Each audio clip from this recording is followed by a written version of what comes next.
Right. What makes something the tale of our time is that it captures the vibe of the generation that it's written for.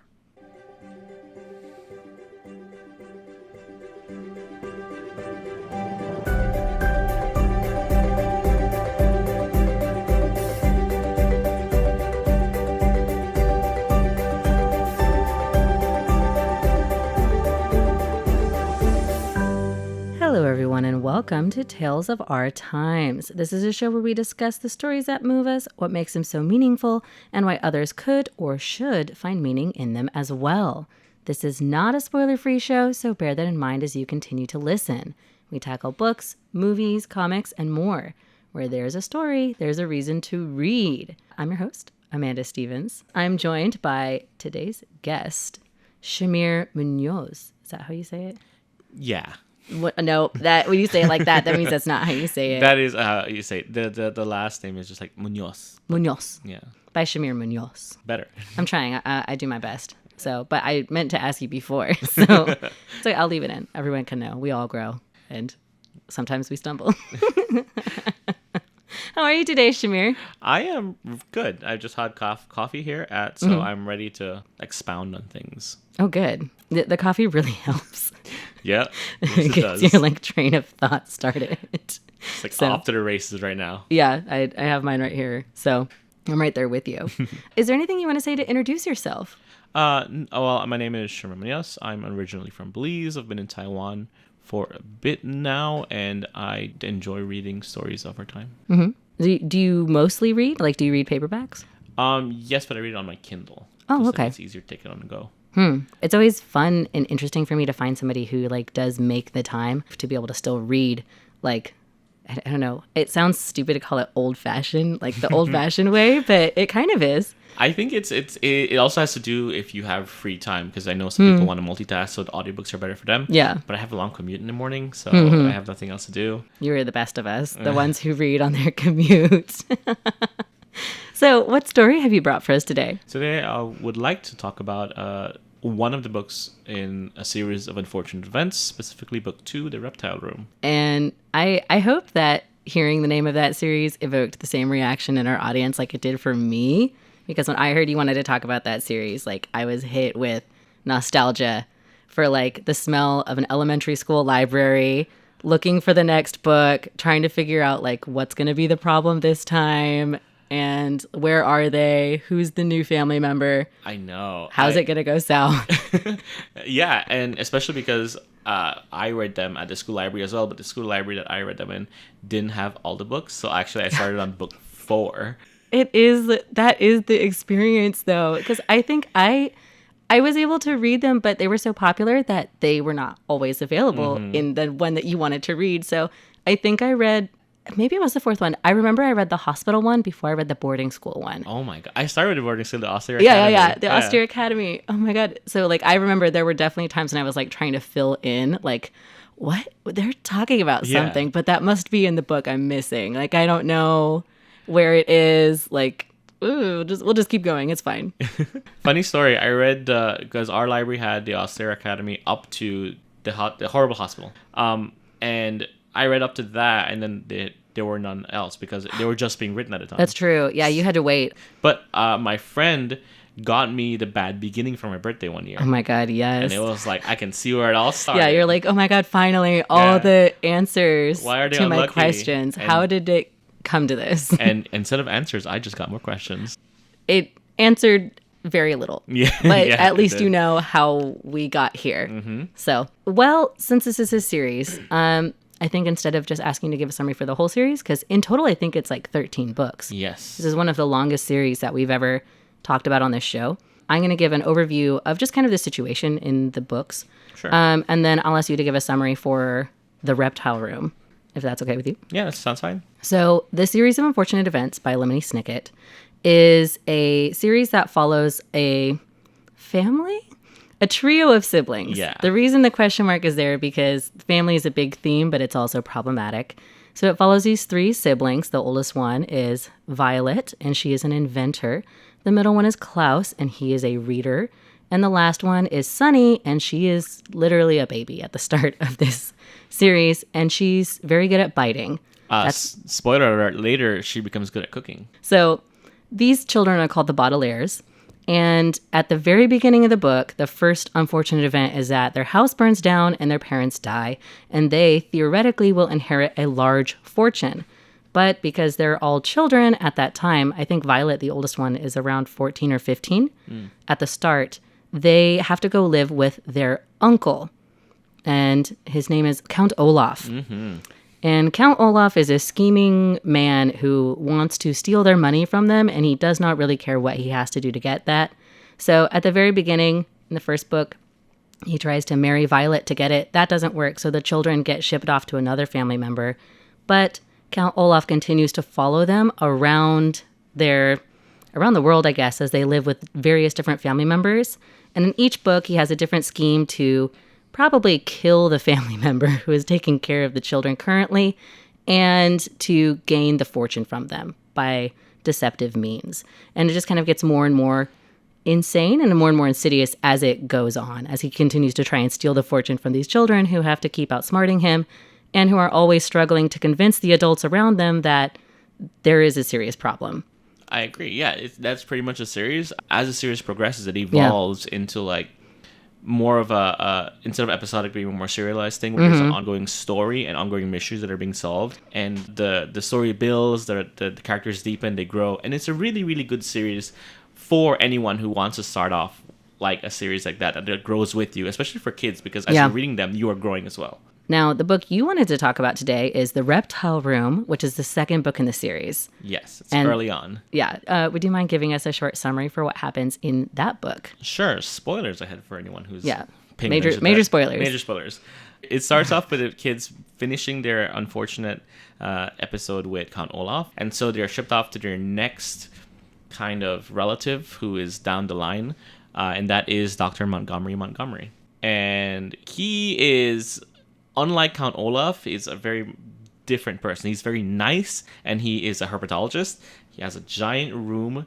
For listeners who don't know, a herpetologist is somebody who loves and takes care of snakes, but I think it's also just reptiles in general. Is that correct? Herpetologist is a scientist who studies reptiles and amphibians. Yeah. So, but anyway, as you were saying, so he has a huge reptile room. He has a huge as per the name. Room. As per the name. In there are like all these fantastical creatures that may or may not be real. And the last one that we are introduced to is Ink, the incredibly deadly viper, which is a misnomer because, unlike its name, it is not deadly. Yeah, he named it that way as like a joke. Yeah. He wanted to play a practical joke on the other herpetologists. Yeah, he's going to release it at the convention. They're all going to freak out, and he's going to laugh and be like, they're actually not dangerous at all. Ha, ha, ha. It's super safe. Yeah, totally. It's like a kid's toy, basically. Cannot backfire at all. This is not a plot device. Cannot foresee that going bad. It was, in fact, a plot device. 100%. What happens is that, at the beginning of the book is nice. The Baudelaires come, their defenses are lowered because they see this guy actually cares about us, cares about our interests, is taking good care of us. We love it here. So the whole plot starts to come around because his last assistant ends up disappearing. Just disappears. Weird. Where did he go? Now, who comes and pretends to be the new assistant is Count Olaf, dressed up as a new person called Stefano. And this is the first of an ongoing thing in the series where Count Olaf will just appear pretending to be someone new. And then the adults believe him. They're also like, oh yeah. Although in this case... He was the best one. Yeah. Like, he's the best example where he's like, oh, well, if he makes you... Even if I'm not sure this is real, if he makes you uncomfortable, then I'm going to try and do something about that. Yeah, for sure. Montgomery was like, oh, we need to keep our enemies closer if you say this is for real. So we're going to keep him here, and it's fine. So he gets there. The Dr. Montgomery decides he wants to take them all to Peru, and he gets them all ready. And right before they're meant to go, what happens? Dun, dun, dun. Dr. Montgomery is murdered. And so Stefano is ready. Like, oh no, he's dead. Okay, I'm taking you guys. Definitely not kidnapping. At this point, he drops all pretenses. Like, the other adults are gone, so he's like, just kidding, it's me, Count Olaf. I'm going to take your money now. And so it ends. How do they get away from him again at the end of the book? At the end of the book, Mr. Poe comes around and delivers something. Mr. Poe is the CPS worker, right? He is he runs the manager of he works at a bank, and he manages their funds. He's the financier. I didn't put him in either of our summaries, but he's a financier who always comes and checks the legitimacy of someone who is trying to take their money. And he's kind of a reliable figure, but he's also like the idiot detective, basically, where he's like, well, you're going to have proof by showing me exactly the problem before I'll believe you. Yeah, So 100%. So he was like, no, this is... So they had to like... They outsmart Stefano in the end. They bring in an investigation to see about Dr. Montgomery because the kids claim that Stefano killed him. In the end, Stefano runs away, gets away. Mr. Poe was like, "Oh no, who could have seen that coming?" Okay, guys, next. We're gonna ship you off to an aunt with like huge problems, and she has a wide window. Spoilers. Yeah. Yeah. And at the end, the kids triumph again for a short period of time. Is it a triumph though? Because their one good relative died, and now they have to go to another relative. I mean, that's this is kind of what makes it like a tragedy, right? Is that like I always define tragedy for my students as a story in which the main characters fail in their goal or they succeed in a way that is unsatisfactory. And so they did succeed because their money is not stolen and they don't have to live with this creepy, abusive guy who would definitely kill them for sure for their money.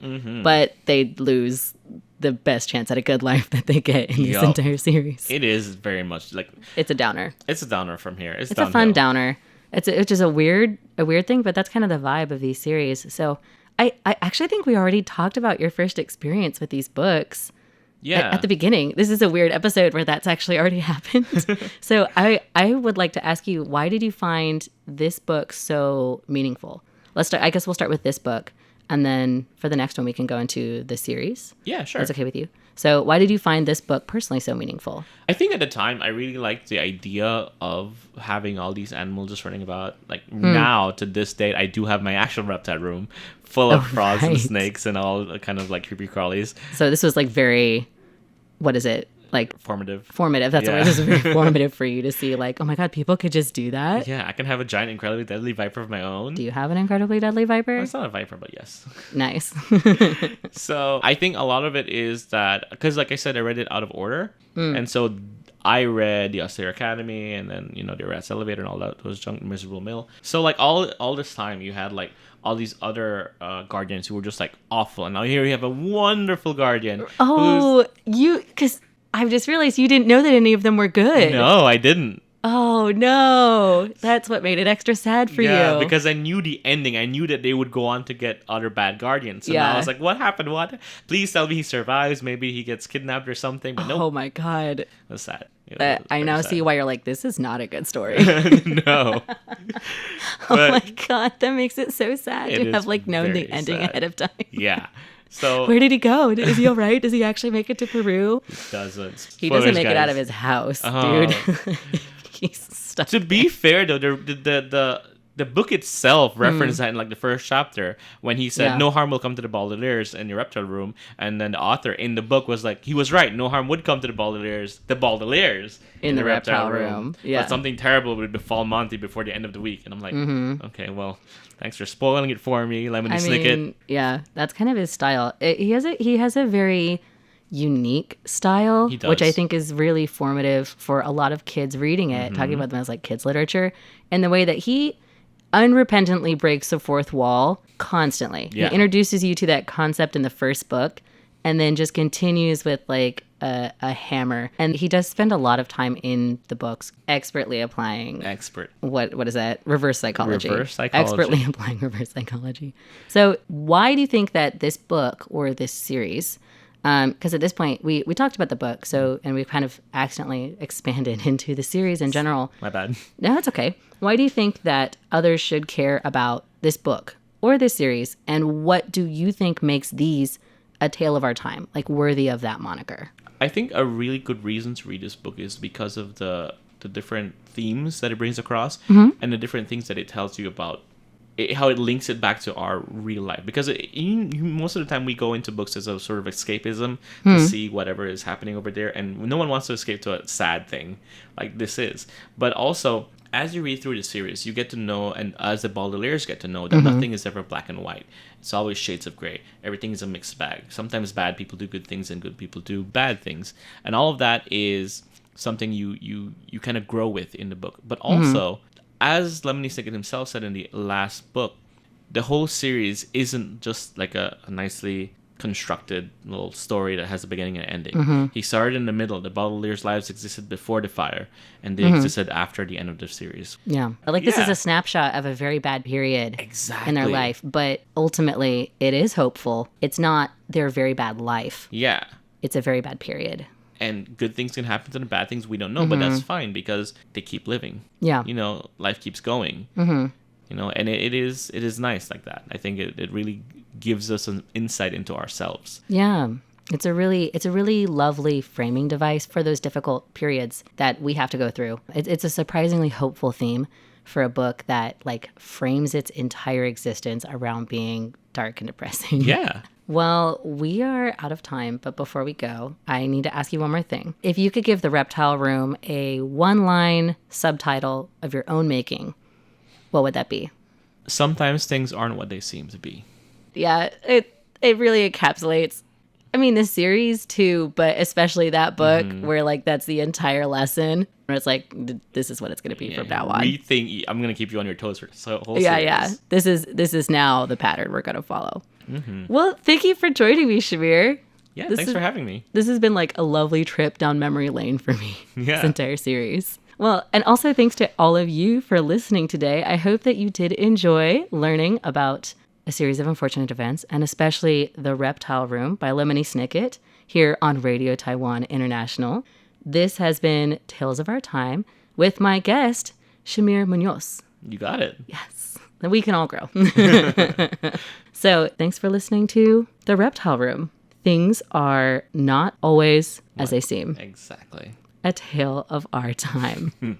We'll see you next time.